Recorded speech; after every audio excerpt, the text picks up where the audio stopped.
അപ്പോൾ നമ്മുടെ രാവിലെ തുടരുകയാണ്. എല്ലാ പ്രേക്ഷകർക്കും ഒരിക്കൽ കൂടി നല്ലൊരു ദിവസം ആശംസിക്കുന്നു. നമുക്ക് പ്രധാനപ്പെട്ട വാർത്തകൾ ഇന്നത്തെ പരിശോധിക്കാം.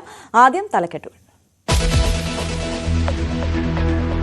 നിരാഹാര സമരം തുടർന്നാശമാർ. സെക്രട്ടേറിയറ്റിന് മുന്നിലെ പ്രതിഷേധം 40ാം ദിവസത്തിലേക്ക്. നിയമസഭയിൽ കടുത്ത പ്രതിഷേധം രേഖപ്പെടുത്താൻ പ്രതിപക്ഷം.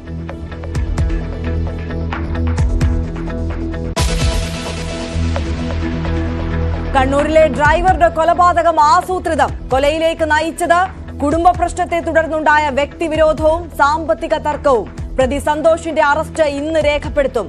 കൊല്ലപ്പെട്ട രാധാകൃഷ്ണന്റെ പോസ്റ്റ്മോർട്ടം ഇന്ന്.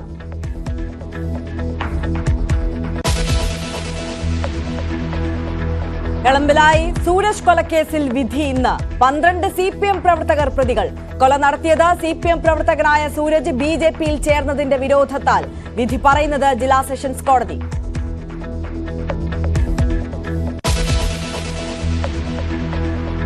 ആലപ്പുഴ കളക്ടറേറ്റിലെ ജാതി വിവേചന പരാതിയിൽ അന്വേഷണം ആരംഭിച്ച സബ് കളക്ടർ. പട്ടികജാതി ജീവനക്കാരോട് പാർട്ട് ടൈം സ്വീപ്പർമാരോടൊപ്പം ഒപ്പ് രേഖപ്പെടുത്തിയാൽ മതിയെന്ന് ഹുസൂർ ഷിരസ്ദാർ നിർദ്ദേശിച്ചെന്ന് പരാതി. മുഖ്യമന്ത്രിക്ക് പരാതി നൽകിയത് ജീവനക്കാരന്റെ ഭാര്യ.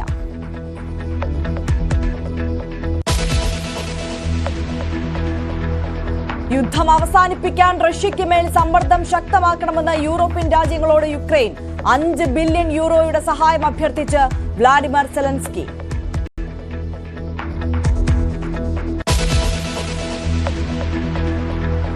IPL 18ാം സീസണ് നാളെ തുടക്കമാകും. ഉദ്ഘാടന മത്സരം കൊൽക്കത്തയിൽ. ഈഡൻ ഗാർഡൻസിന് മിഴിവേകാൻ ബോളിവുഡ് സൂപ്പർ സ്റ്റാറുകളും സംഗീത മേഖലയിലെ സെലിബ്രിറ്റികളും.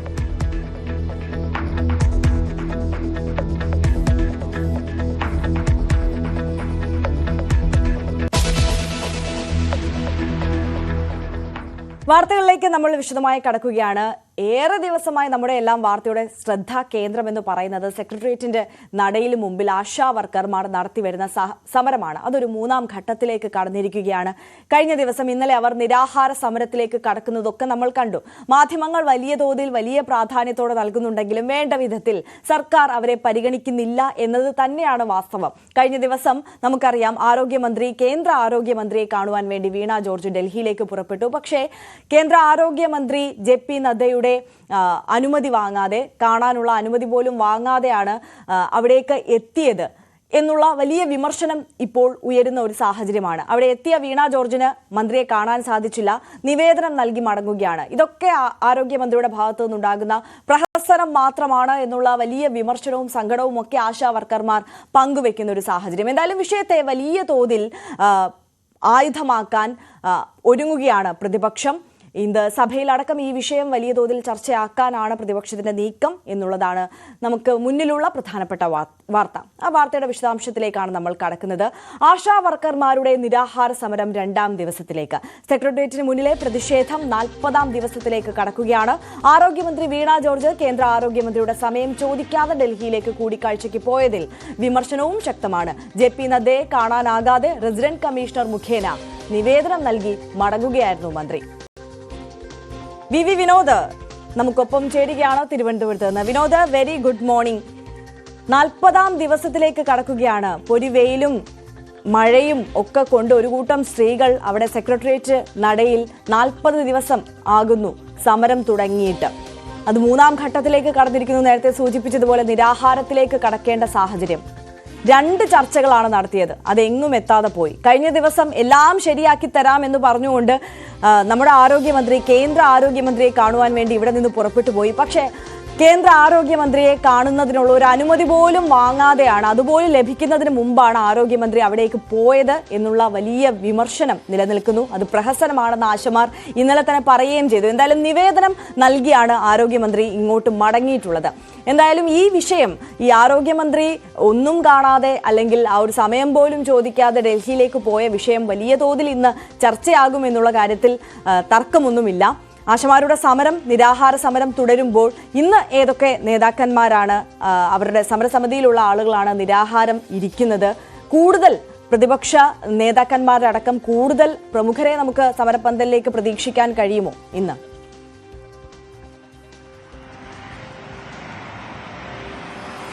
അറിയാം, വീണ ജോർജിന്റെ നടപടി കണ്ണിൽ പൊടിയിടുന്നതാണെന്ന് കഴിഞ്ഞ ദിവസം തന്നെ ആശമാരുടെ ഭാഗത്തു നിന്നൊരു ആരോപണം ഉയർന്നിരുന്നു. കാരണം കേന്ദ്രത്തിലേക്ക് പോകുന്നു, കേന്ദ്ര ആരോഗ്യമന്ത്രി JP നദ്ദയെ കാണുന്നതിന് വേണ്ടിയുള്ള ഒരു ശ്രമം എന്ന നിലയ്ക്കാണ് പോകുന്നത്. പക്ഷെ അത് പ്രാഥമികമായി ചെയ്യേണ്ട കാര്യങ്ങൾ പോലും ചെയ്യാതെ, അതായത് കേന്ദ്രമന്ത്രിയുടെ സമയം ചോദിക്കുകയോ അങ്ങനെ ഒരു അപ്പോയിന്റ്മെന്റ് എടുക്കുകയോ ഒന്നും തന്നെ ചെയ്യാതെ ഇവിടെ നിന്ന് നേരെ ഡൽഹിക്ക് പോയി എന്നതാണ് വിമർശനം. അതായത് ഒരു ധാരണയുമില്ലാതെ ഒരു പ്രഹസനം എന്ന നിലയ്ക്ക് ആരോഗ്യമന്ത്രിയുടെ ഭാഗത്തുനിന്ന്, സംസ്ഥാന ആരോഗ്യമന്ത്രിയുടെ ഭാഗത്തുനിന്ന് ഒരു നടപടി ഉണ്ടായി എന്നത് തന്നെയാണ് പ്രധാനമായും ആക്ഷേപമായി നിലനിൽക്കുന്നത്. ക്യൂബൻ സംഘം ഡൽഹിയിലുണ്ട്. അതിന് മാത്രമാണ് ഔദ്യോഗികമായി ഒരു കൂടിക്കാഴ്ചയ്ക്കുള്ള അവസരമുള്ളത്. അതിനപ്പുറത്തേക്ക് ഇനി ഡൽഹിയിൽ നിന്ന് അങ്ങനെ പ്രത്യേകിച്ചൊരു അനുമതി തേടിയെടുത്ത് വേണം ഒരു കൂടിക്കാഴ്ച സാധ്യമെങ്കിൽ, അതായത് കേന്ദ്ര ആരോഗ്യമന്ത്രിയുമായുള്ള കൂടിക്കാഴ്ച സാധ്യമെങ്കിൽ അങ്ങനെ ഒരു കാര്യത്തിലേക്ക് പോകേണ്ടത്.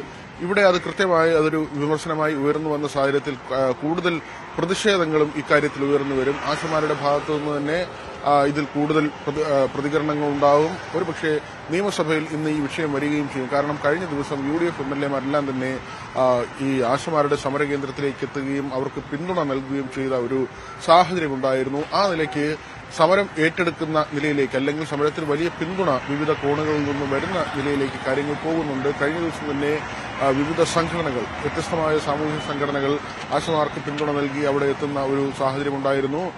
40-ാം ദിവസത്തിലേക്ക് ഈ സമരം കടക്കുന്നു. അതുതന്നെ 2ാം ദിവസത്തിലേക്ക്, കഴിഞ്ഞ ദിവസവും ഇന്നുമായി നിരാഹാര സമരമാണ്. 3 ആശമാരാണ് നിരാഹാര സമരം കിടക്കുന്നത്. ഒരു പരിഹാരവും ഉണ്ടാകാതെ കാര്യങ്ങൾ മുന്നോട്ട് പോവുകയാണ്. 21,000 രൂപ ഓണറേറിയമായി മാസം ലഭിക്കണമെന്ന ഒരു ആവശ്യം, പെൻഷൻ ആനുകൂല്യമായി 5 ലക്ഷം രൂപ ലഭിക്കണമെന്ന ആവശ്യം, ഇത്തരം കാര്യങ്ങളാണ് ആശമാർ പ്രധാനമായും ഉന്നയിക്കുന്നത്. ഏതായിരുന്നാലും ഇക്കാര്യങ്ങളിലൊന്നും തന്നെ ഒരു തീരുമാനവും ഉണ്ടാകാതെ കാര്യങ്ങൾ അനിശ്ചിതമായി നീളുകയാണ്.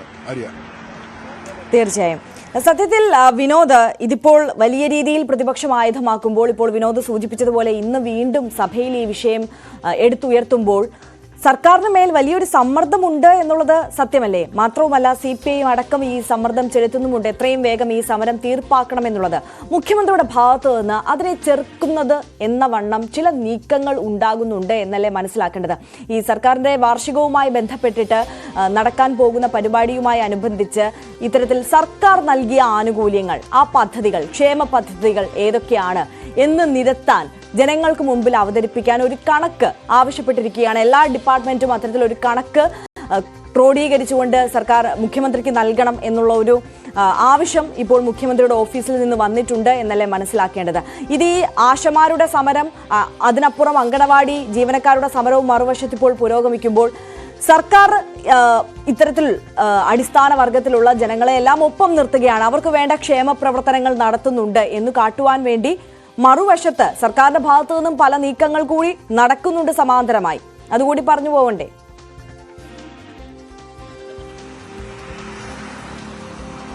അറിയാം, ഇതിൽ പ്രത്യേകിച്ച് ആശമാരുടെ സമരത്തിൽ സർക്കാർ നേരത്തെ തന്നെ കണക്കുകൾ നിരത്തിയാണ് മുന്നോട്ട് പോകുന്നത്. അല്ലെങ്കിൽ ഈ ഉയരുന്ന ആരോപണങ്ങൾ നേരിടുന്നത്, അതിനെ ഖണ്ഡിക്കുന്നത് കണക്കുകൾ നിരത്തിയാണ്. 7,000 രൂപ സംസ്ഥാന സർക്കാർ നൽകുന്ന ഓണറേറിയമുണ്ട്.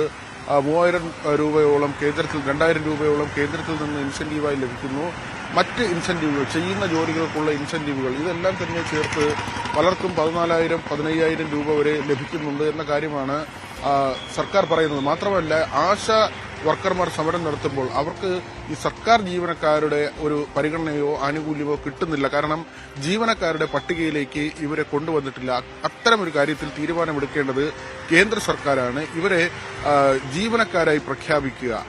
ഇപ്പോൾ ഇതൊരു സേവന പ്രവർത്തനം അല്ലെങ്കിൽ സാമൂഹ്യ പ്രവർത്തനം എന്ന നിലയ്ക്കാണ് ഇവരുടെ നിയമനം നടന്നത് മുതൽ ഇതുവരെയുള്ള ഒരു പരിഗണന. അതിനപ്പുറത്തേക്ക് കൂടുതൽ ആനുകൂല്യങ്ങൾ ലഭിക്കണമെങ്കിൽ അവരെ ജീവനക്കാരായി പരിഗണിക്കുക എന്നതാണ്. ഇതിൽ കേന്ദ്ര സർക്കാരാണ് തീരുമാനമെടുക്കേണ്ടതെന്ന് സംസ്ഥാന സർക്കാർ പറയുന്നു. മാത്രമല്ല, 21,000 രൂപ ഓണറേറിയം ഇപ്പോൾ 7-ൽ നിന്ന് അത് 21,000 രൂപയാക്കുക എന്നത് പ്രായോഗികമല്ല എന്ന ഒരു കാര്യം കൂടിയാണ്. ധനസ്ഥിതി ചൂണ്ടിക്കാട്ടിയാണ് സംസ്ഥാനം അക്കാര്യങ്ങൾ പറയുന്നത്. പക്ഷേ ആശമാരാകട്ടെ സർക്കാരിന്റെ തന്നെ പ്രകടന പത്രിക, 2ാം പിണറായി സർക്കാർ അധികാരത്തിൽ വരുന്നതിന് മുൻപ് പുറത്തിറക്കിയ പ്രകടന പത്രിക ചൂണ്ടിക്കാട്ടിയാണ് അവർ ഈ വാദത്തെ ഖണ്ഡിക്കുന്നത്. അവർ പറയുന്നത് 21,000 രൂപ ആശമാർക്ക് ഓണറേറിയം നൽകും എന്ന് ഈ പ്രകടന പത്രികയിൽ പറഞ്ഞിട്ടുണ്ട്. അതുകൊണ്ട് തന്നെ ആ കാര്യം നടപ്പാക്കുക, സർക്കാർ പറഞ്ഞ കാര്യം നടപ്പാക്കുക, ആ ഒരു ആവശ്യം മാത്രമാണ് ചോദിക്കുന്നത് എന്ന കാര്യമാണ് ആശമാർ പറയുന്നത്.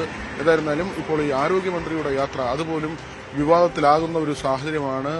കേന്ദ്ര ആരോഗ്യമന്ത്രിയുടെ അനുമതി ചോദിക്കാതെ, കൂടിക്കാഴ്ചയ്ക്കുള്ളൊരു അവസരം ചോദിക്കാതെ ഇങ്ങനെ ഡൽഹിയിൽ പോയത് അത് കബളിപ്പിക്കലാണ് എന്ന വാദമാണ് ആശമാർ ഉന്നയിക്കുന്നത്. ഈ 40 ദിവസത്തിലേക്ക് സമരം കടക്കുമ്പോൾ കഴിഞ്ഞ 2 ദിവസമായി നിരാഹാര സമരമാണ് നടക്കുന്നത്. ആര്യ സൂചിപ്പിച്ചതുപോലെ തന്നെ അംഗൻവാടി ടീച്ചർമാരുടെ സമരവും ഒരു വശത്ത് സെക്രട്ടേറിയറ്റിന് മുന്നിൽ തന്നെ നടക്കുന്നുണ്ട്. സർക്കാരിനെ സംബന്ധിച്ച് ഈ അടിസ്ഥാന വിഭാഗങ്ങൾ സമരം നടത്തുന്നത് അത്ര കണ്ട് ആശ്വാസ്യമായ അല്ലെങ്കിൽ ശുഭകരമായ കാര്യമല്ല. സർക്കാരിനെ സംബന്ധിച്ച് അത് ബുദ്ധിമുട്ടുണ്ടാക്കുന്നുണ്ട്. മാത്രമല്ല, മറ്റ് സമരങ്ങളെ നേരിടുന്ന ഒരു രീതിയിലല്ല ഈ സമരത്തെ സർക്കാർ നേരിടുന്നതും. മാനുഷിക പരിഗണന കാണിക്കണമെന്ന ഒരു ആവശ്യമുണ്ട്. കാരണം സെക്രട്ടേറിയറ്റിന് മുന്നിൽ തന്നെ മഴ പെയ്തപ്പോൾ അവർ മഴ നനയാതെ ഇരിക്കാൻ ഒരു ടാർപോളിന് വലിച്ചു കിട്ടിയത് പുലർച്ചെ 3 മണിക്ക് പോലീസ് അഴിച്ചു മാറ്റിയ ഒരു സംഭവം നേരത്തെ നടന്നിരുന്നു. പക്ഷേ അതിനുശേഷം അത് വലിയ തോതിൽ ചർച്ചയാവുകയും മറ്റും ചെയ്ത ശേഷം അങ്ങനെ ആശമാരുടെ ഈ സമരത്തിനുള്ളിലേക്ക് കയറി പോലീസ് കയറി ഏതെങ്കിലും തരത്തിൽ അത് തടസ്സപ്പെടുത്തുന്നില്ലയോ അല്ലെങ്കിൽ അവർ മഴ നനയാതോ അല്ലെങ്കിൽ വെയിൽ കൊള്ളാതെയോ ഒക്കെ ചെയ്യുന്ന ചില കാര്യങ്ങൾ അതൊന്നും തന്നെ ഇതുവരെ തടസ്സപ്പെടുത്തിയിട്ടില്ല. അതുകൊണ്ട് തന്നെ മറ്റ് സമരങ്ങളെ കൈകാര്യം ചെയ്യുന്ന രീതിയിലല്ല ഇപ്പോൾ സർക്കാർ ഈ സമരത്തെ കൈകാര്യം ചെയ്യുന്നത് അല്ലെങ്കിൽ നേരിടുന്നത്. സമവായത്തിന്റെ പാത സർക്കാരും തുറക്കാൻ ശ്രമിക്കുന്നുണ്ട്. ചർച്ചകളിലൂടെ പരിഹരിക്കാൻ വേണ്ടിയുള്ള നീക്കങ്ങൾ നടത്തുന്നുണ്ട്. ആരോഗ്യമന്ത്രിയുമായി ഏറ്റവും ഒടുവിൽ നടന്ന ചർച്ചയിൽ പരാജയപ്പെട്ടിരുന്നു. പക്ഷേ ഇപ്പോഴും ചർച്ചകൾക്കുള്ള സാധ്യതകൾ അവസാനിച്ചിട്ടില്ല. പക്ഷേ ആശമാർ അവരുടെ ആവശ്യത്തിൽ ഉറച്ചു നിൽക്കുന്നു. സംസ്ഥാന ആരോഗ്യമന്ത്രി ഇപ്പോൾ നടത്തിയൊരു യാത്ര അത് നല്ല കാര്യത്തിലാണ്, അല്ലെങ്കിൽ അങ്ങനെ ഒരു ഈ സമരം തീർക്കുന്നതിന് വേണ്ടിയാണ് എന്ന ഒരു വാദം സർക്കാരിന്റെ ഭാഗത്തു നിന്ന് ഉണ്ടാകുന്നുണ്ടെങ്കിലും കേന്ദ്ര ആരോഗ്യമന്ത്രിയുടെ അവസരം ചോദിക്കാതെ അല്ലെങ്കിൽ കൂടിക്കാഴ്ചയ്ക്കുള്ളൊരു സാഹചര്യം ചോദിക്കാതെ പോയത് അതിൽ വലിയ വിമർശനമാണ് ഇപ്പോൾ ഉയർന്നു വരുന്നത്. ഈ വീണ ജോർജിന്റെ ഒരു ഫേസ്ബുക്ക് പോസ്റ്റ് എന്ന നിലയിൽ ഒരു വിവരം കൂടി വരുന്നുണ്ട്. രാത്രി വൈകി ഇന്ന് ചില മാധ്യമങ്ങളും ചില മാധ്യമപ്രവർത്തകരും നടത്തിയ ഹീനമായ മാധ്യമപ്രവർത്തനത്തെക്കുറിച്ച് പലരും എന്നോട് പറയുകയുണ്ടായി. മന്ത്രിയുടെ ഡൽഹി യാത്ര ആശമാർക്ക് വേണ്ടിയോ, മന്ത്രിയുടെ യാത്ര തട്ടിപ്പോ, മന്ത്രിയുടെ ഇത് പ്രഹസനമോ, ചില ചർച്ചകൾ നടത്തി ചിലർ വല്ലാതെ നിർവൃതി അടഞ്ഞുവെന്നും അറിഞ്ഞു. ഈ അക്കമിട്ട് നിരത്തിയാണ് ചില കാര്യങ്ങൾ സംസ്ഥാന ആരോഗ്യമന്ത്രി പറയുന്നത്. എന്റെ ഡൽഹി യാത്രയുടെ ഉദ്ദേശത്തെക്കുറിച്ചോ ഇതുമായി ബന്ധപ്പെട്ട കാര്യങ്ങളെക്കുറിച്ചോ ഒരു മാധ്യമത്തോടും ഞാൻ സംസാരിച്ചിട്ടില്ല. ആരും എന്നോടും ചോദിച്ചിട്ടില്ല. ഒരാഴ്ചയ്ക്കുള്ളിൽ നേരിട്ട് കേന്ദ്ര ആരോഗ്യമന്ത്രിയെ കാണും എന്നാണ് തിരുവനന്തപുരത്ത് നേരത്തെ പറഞ്ഞത്. ഇന്ന് ഡൽഹിയിൽ വെച്ച് ഞാൻ പറഞ്ഞതും ഇന്ന് കാണാൻ അപ്പോയിന്റ്മെന്റ് ലഭിച്ചില്ലെങ്കിൽ കേന്ദ്ര ആരോഗ്യമന്ത്രിക്ക് സൌകര്യം എപ്പോഴെന്നറിയിച്ചാൽ അപ്പോൾ വന്ന് കാണും എന്നുള്ളതാണ്. അതായത് ഈ യാത്രയുമായി ബന്ധപ്പെട്ട് കേന്ദ്ര ആരോഗ്യമന്ത്രിയെ കാണുന്നതിന് വേണ്ടിയാണ് താൻ പോകുന്നത് എന്ന് പ്രത്യേകിച്ച് പറഞ്ഞിട്ടില്ല എന്ന കാര്യമാണ് പറയുന്നത്. ഒരാഴ്ചയ്ക്കുള്ളിൽ കേന്ദ്ര ആരോഗ്യമന്ത്രിയെ കാണും, ആ ഒരു വിവരമാണ് താൻ പങ്കുവച്ചത്. ആശമാരുടെ വിഷയത്തിൽ ആദ്യമായല്ല ഞാൻ കേന്ദ്ര ആരോഗ്യവകുപ്പ് മന്ത്രിയെ വന്ന് കാണുന്നത്. 6 മാസം മുൻപ് ഞാൻ കേന്ദ്രമന്ത്രിയെ കണ്ടപ്പോൾ ആശമാരുടെ വിഷയങ്ങൾ ചർച്ച ചെയ്തതിനെക്കുറിച്ച് ഞാൻ പറയുന്നത് യൂട്യൂബിലുണ്ട്. 4/12/2020 ഞങ്ങളുടെ ഡൽഹി 12/3/2025 ഞങ്ങളുടെ ഡൽഹി യാത്രയെക്കുറിച്ച് സ്പീക്കർ നിയമസഭയിൽ പറയുന്നതിന്റെ വീഡിയോ ഇവിടെ പങ്കുവയ്ക്കുന്നു. ബഹുമാനപ്പെട്ട മുഖ്യമന്ത്രി 23 ജൂണിൽ നടത്തിയ ആരോഗ്യ മേഖലയിൽ ക്യാൻസർ വാക്സിൻ ഉൾപ്പെടെ വികസിപ്പിക്കുന്നതിനുള്ള കേരളത്തിന്റെ ശ്രമങ്ങളുടെ ഭാഗം കൂടിയാണ് ഈ സഹകരണം. എന്റെ യാത്രയുടെ 2 ലക്ഷ്യങ്ങളെക്കുറിച്ച് കേരള ഹൌസിൽ വെച്ച് ഞാൻ തന്നെയാണ് വ്യക്തമാക്കുന്നത്. ആ 2 ഉദ്ദേശങ്ങൾ കേന്ദ്ര ആരോഗ്യമന്ത്രിയുമായുള്ള കൂടിക്കാഴ്ചയും ക്യൂബയുമായുള്ള ചർച്ചയുമാണ്. ഒരു കേന്ദ്ര സ്കീമിലെ പ്രവർത്തകർ സമരം നടത്തുന്നതിന്റെ പശ്ചാത്തലത്തിൽ നിൽക്കുമ്പോൾ ഒരു സംസ്ഥാന മന്ത്രി ഡൽഹിയിലെത്തുമ്പോൾ കേന്ദ്രമന്ത്രിയെ കാണാൻ അനുവാദം തേടുന്നത് തെറ്റാണോ? അത് നൽകാതിരിക്കുന്നതാണോ? ഇത് മാധ്യമ പ്രവർത്തനമാണോ അഥവാ പ്രവർത്തനമാണോ? സത്യത്തെ മൂടിവെക്കുന്നത് ആർക്കു വേണ്ടിയായിരിക്കും എന്നൊക്കെ ചോദിച്ചിട്ടുള്ള ഒരു പോസ്റ്റാണ്. പക്ഷേ സാധാരണ നിലയിൽ ആരോഗ്യമന്ത്രി ഡൽഹിയിൽ പോകുന്ന ഒരു സാഹചര്യമല്ല കേരളത്തിൽ നിലനിൽക്കുന്നതെന്ന് നമുക്ക് വളരെ വ്യക്തമായി അറിയാം. ഇതിപ്പോൾ മന്ത്രി അവരുടെ ഭാഗം ന്യായീകരിച്ചുകൊണ്ടുള്ള ഒരു പോസ്റ്റ് ഇട്ടിരിക്കുന്നതാണ്. തിരുവനന്തപുരത്ത് അവർ പറഞ്ഞത് ഒരാഴ്ചയ്ക്കുള്ളിൽ കേന്ദ്രമന്ത്രിയെ കാണും, കേന്ദ്ര ആരോഗ്യമന്ത്രിയെ കാണും എന്നതാണ്. പക്ഷെ അവിടെയും ഉയർന്നൊരു ചോദ്യമാണ്, ഈ ഒരാഴ്ചയ്ക്കുള്ളിൽ എന്ന് പറയുമ്പോൾ ക്യൂബൻ സംഘത്തെ കാണാൻ ചെല്ലുന്നു. അതിനു മുൻപ് തന്നെ കേന്ദ്ര ആരോഗ്യമന്ത്രിയെ കാണാനുള്ള ഒരു അപ്പോയിന്റ്മെന്റ് നേടിയാൽ ഒരാഴ്ചക്കിടയിൽ 2 തവണ ഡൽഹിയിൽ പോകുന്ന സാഹചര്യം ഒഴിവാക്കാൻ കഴിയും. അങ്ങനെ ഒരു നീക്കം അല്ലെങ്കിൽ അങ്ങനെ ഒരു ശ്രമം എന്തുകൊണ്ട് ആരോഗ്യമന്ത്രിയുടെ ഓഫീസിൽ നിന്നുണ്ടായില്ല എന്നൊരു ചോദ്യം കൂടി അവശേഷിക്കുന്നുണ്ട്. മാധ്യമപ്രവർത്തനത്തെ ആരോഗ്യമന്ത്രിക്ക് വിമർശിക്കാം, ആ തരത്തിലുള്ള വിമർശനം ആർക്കും നടത്താവുന്നതാണ്. പക്ഷേ ചോദ്യം ഇതാണ്, ഒരാഴ്ചയ്ക്കുള്ളിൽ കേന്ദ്രത്തിലെത്തി കേന്ദ്ര ആരോഗ്യമന്ത്രിയെ കാണുമെന്ന് പറഞ്ഞിരുന്നെങ്കിൽ ഈ യാത്രയിൽ അതിനുള്ളൊരു അവസരം ഉണ്ടാക്കാത്തത് എന്തുകൊണ്ട് എന്നൊരു ചോദ്യമാണ് അവശേഷിക്കുന്നത്. തിടുക്കപ്പെട്ട് 2 തവണ ഡൽഹിയിലേക്ക് പോകേണ്ടതില്ല. ക്യൂബൻ സംഘത്തെ കാണാൻ ആദ്യം ഒരിക്കൽ പോവുകയും പിന്നീട് തിരികെ വന്ന ശേഷം പിന്നീട് ഈ സമരം തീർക്കാൻ കേന്ദ്ര ആരോഗ്യമന്ത്രിയെ കാണാൻ പോവുകയും ചെയ്യേണ്ട സാഹചര്യം എന്താണ് എന്നതാണ് ചോദ്യം. ഇവിടെ നിന്ന് തന്നെ അതിനൊരു ശ്രമം നടത്തിയിരുന്നെങ്കിൽ ഇപ്പോൾ കേരളത്തിന്റെ പ്രതിനിധിയായി പ്രൊഫസർ KV തോമസ് ഡൽഹിയിലുണ്ട്. അദ്ദേഹത്തിനാണെങ്കിൽ ഈ യാത്രാപ്പടിയൊക്കെ കൊടുത്ത് അതും വലിയ തോതിൽ ചർച്ച ചെയ്യപ്പെടുന്ന ഒരു സാഹചര്യമാണ്. ഏതാണ്ട് 11.5 ലക്ഷത്തോളം രൂപ അദ്ദേഹത്തിന് വേണ്ടി അങ്ങനെ ചെലവഴിക്കുന്നു എന്നാണ് ചില വിവരങ്ങൾ പുറത്തു വന്നത്. CPIക്ക് പോലും അതിൽ അതൃപ്തിയുണ്ട് എന്ന കാര്യങ്ങൾ പുറത്തു വന്നിരുന്നു.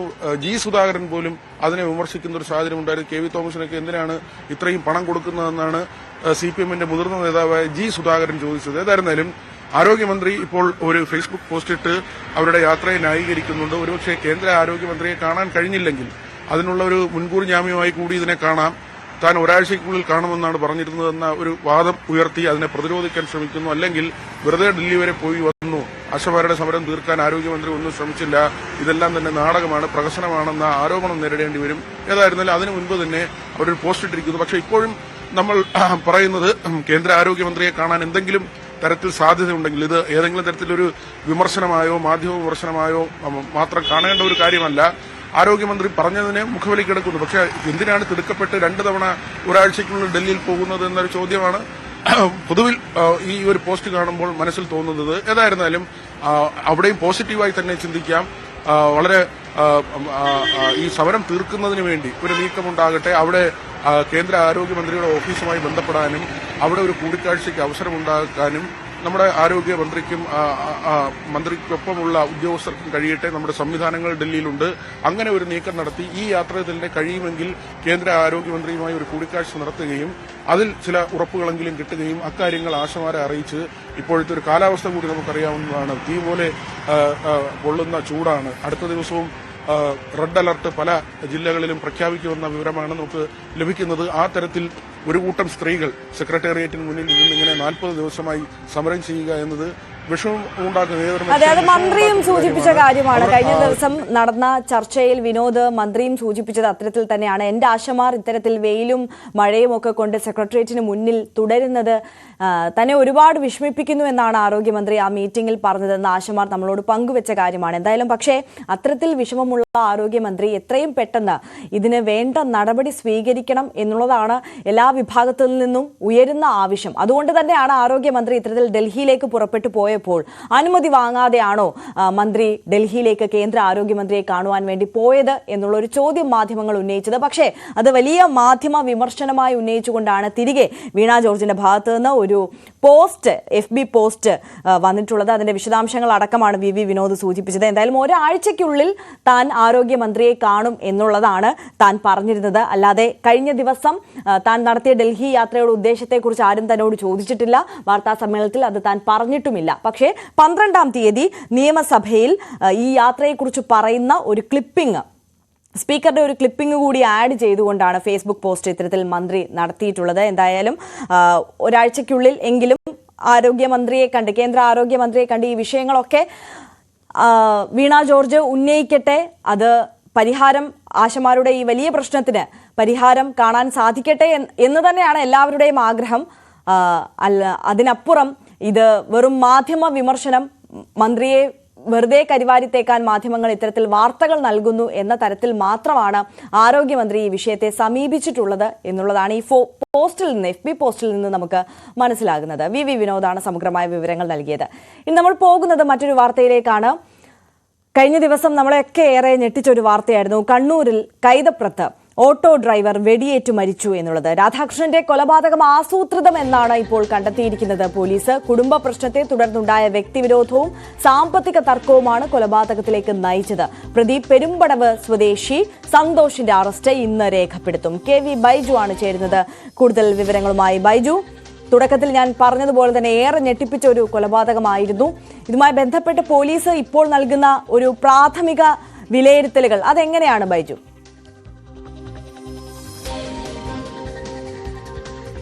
തീർച്ചയായും ആര്യ, അത്രത്തോളം ദാരുണമായ ഒരു സംഭവമാണ് കൈതപ്പുറത്ത് ഇന്നലെ നടന്നത്. ഈ രാധാകൃഷ്ണൻ, അതായത് ഗുഡ്സ് ഓട്ടോ ഡ്രൈവറായ രാധാകൃഷ്ണനെ വെടിവെച്ച് കൊലപ്പെടുത്തിയ ഈ സംഭവം ആസൂത്രിതമെന്നാണ് ഇപ്പോൾ പോലീസ് പറയുന്നത്.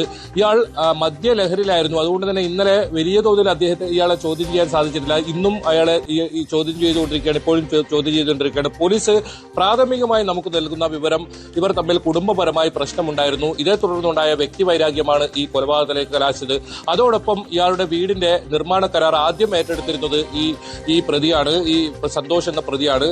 അതുമായി ബന്ധപ്പെട്ട് സാമ്പത്തിക ഇടപാട് ഇവർ തമ്മിൽ ഉണ്ടായിരുന്നു. എന്തായാലും ഇതിനിടയിൽ തന്നെ ഇയാളുടെ ഒരു ഫേസ്ബുക്ക് പോസ്റ്റ്, ഈ കൊലപാതകം നടത്തുന്നതിന് തൊട്ട് മുൻപ് ഇയാൾ 2 പോസ്റ്റുകളാണ് ഇട്ടത്. ഒന്ന് വ്യക്തിപരമായ ചില പ്രശ്നങ്ങൾ ചൂണ്ടിക്കാട്ടിയുള്ള പോസ്റ്റും, മറ്റൊരു പോസ്റ്റിൽ ഇയാൾ തോക്കും പിടിച്ചു നിൽക്കുന്ന ഒരു പോസ്റ്റാണ്. ഇതിൽ പറയുന്നത് കൊള്ളിക്കുക എന്നത് ടാസ്ക് ആണ്, എന്തായാലും കൊള്ളിക്കുക തന്നെ ചെയ്യും എന്നാണ് ഇതിൽ അടിക്കുറിപ്പിട്ടിട്ടുണ്ടായിരുന്നത്. ഒരു തോക്കും പിടിച്ചിട്ടുള്ള ഒരു ഫോട്ടോ, ഇതാണ് ഫേസ്ബുക്കിൽ പോസ്റ്റ് ചെയ്തിട്ടുള്ളത്. ഇതിലടിയിൽ നിരവധി കമന്റുകളാണ് ഇയാൾക്ക് എതിരെയും മറ്റുമായി ഇപ്പോഴും വരുന്നത്. ഏതായാലും പോലീസ് ഇയാളെ ഇപ്പോഴും ചോദ്യം ചെയ്യുന്നുണ്ട്. ഇതിനിടയിൽ തന്നെ രാധാകൃഷ്ണന്റെ പോസ്റ്റ്മോർട്ടം നടപടികൾ ഇന്ന് കണ്ണൂർ മെഡിക്കൽ കോളേജിൽ ഇന്ന് നടക്കും.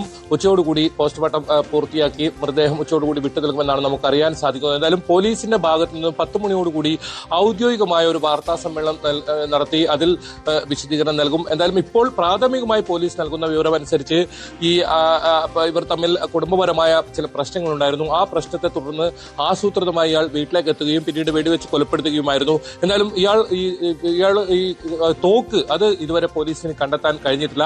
ഇത് സംബന്ധിച്ച പോലീസ് തെരച്ചിൽ ഇപ്പോഴും നടക്കുന്നുണ്ട്. അതെ, ഈ തോക്കാണ് ഈ കൊലപാതകവുമായി ബന്ധപ്പെട്ട നിർണായക തെളിവ്. ബൈജു, ഈ തോക്ക് ഇയാളുടെ സ്വന്തം ആണോ, ഒരുപാട് നാളായി കൈവശം വെച്ച് വന്നിരുന്നതാണോ? എന്താണ് പോലീസിന് ഇതുമായി ബന്ധപ്പെട്ട് അറിയുന്ന വിവരങ്ങൾ?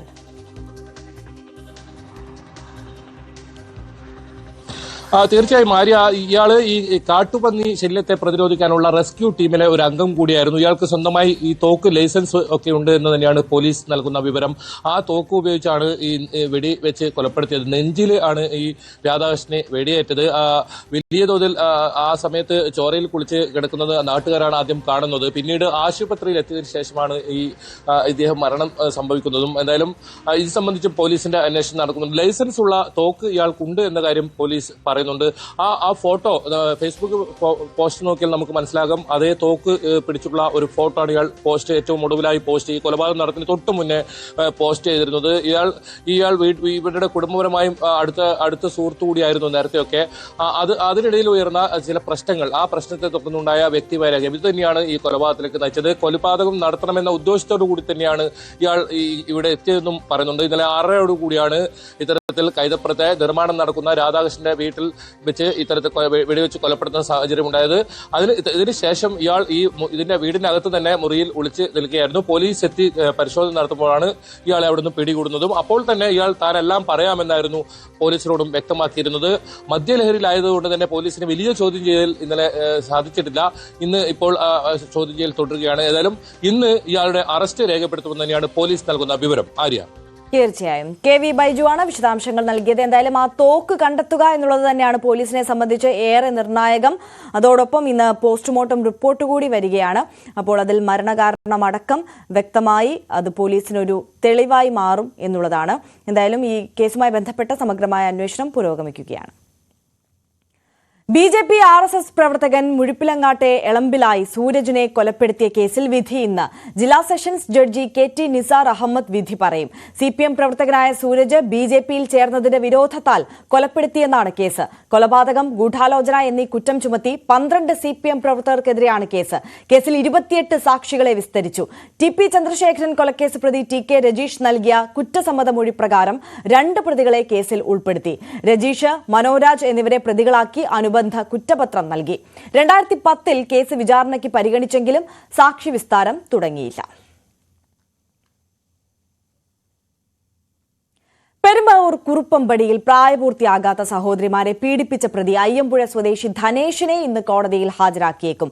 12ഉം 10ഉം വയസ്സ് പ്രായമുള്ള പെൺകുഞ്ഞുങ്ങളെയാണ് അമ്മയുടെ ആൺസുഹൃത്തായ ഇയാൾ പീഡനത്തിന് ഇരയാക്കിയത്. 2023 ജൂൺ മുതൽ ഡ്രൈവറായ ധനേഷ് കുട്ടികളെ പീഡിപ്പിച്ചു വരികയായിരുന്നുവെന്ന് പോലീസ് വ്യക്തമാക്കി. അതേസമയം കുട്ടികൾ പീഡനത്തിനിരയായതിൽ അമ്മയുടെ പങ്ക് പരിശോധിച്ചു വരികയാണ് പോലീസ്. ഡാനി പോൾ ചേരുന്നു വിവരങ്ങളുമായി. Danny, good morning. നമ്മളെയൊക്കെ ഏറെ അസ്വസ്ഥപ്പെടുത്തിയ ഒരു വാർത്തയാണ് കഴിഞ്ഞ ദിവസം വന്നത്. ഈ 10ഉം 12ഉം വയസ്സുള്ള 2 കുഞ്ഞുങ്ങളെയാണ് ഈ ധനേഷ് വർഷങ്ങളായി പീഡിപ്പിച്ചുകൊണ്ടിരുന്നത്. മാത്രവുമല്ല, ഇവരുടെ സുഹൃത്തുക്കൾ, സുഹൃത്തുക്കളെ കൂടി വീട്ടിലേക്ക് എത്തിക്കണം എന്നതടക്കം ഈ കുട്ടികളോട് ആവശ്യപ്പെട്ടിരുന്നു ഇയാൾ എന്നുള്ളതാണ് ഏറെ ഞെട്ടിപ്പിക്കുന്ന കാര്യം. എന്തായാലും കുട്ടികൾ സുഹൃത്തുക്കൾക്ക് എഴുതിയ ഒരു കത്തിലൂടെയാണ് ഈ ഞെട്ടിപ്പിക്കുന്ന വാർത്ത പുറം ലോകത്തേക്ക് എത്തുന്നത്. അറസ്റ്റ് രേഖപ്പെടുത്തിയതിനു ശേഷവും മാധ്യമങ്ങൾക്ക് മുമ്പിലേക്ക് ഒരു മുഖം മറയ്ക്കാൻ പോലും തയ്യാറാകാതെ തെല്ലും കുറ്റബോധമില്ലാതെ നടന്നു വരുന്ന പ്രതിയായ ധനേഷിനെയൊക്കെ നമ്മൾ ഇന്നലെ കണ്ടതാണ്. ഈ കേസുമായി ബന്ധപ്പെട്ട അന്വേഷണം എങ്ങനെയാണ് പുരോഗമിക്കുന്നത്? ഇന്ന് തന്നെ കോടതിയിൽ ഹാജരാക്കാൻ തന്നെയല്ലേ നീക്കം?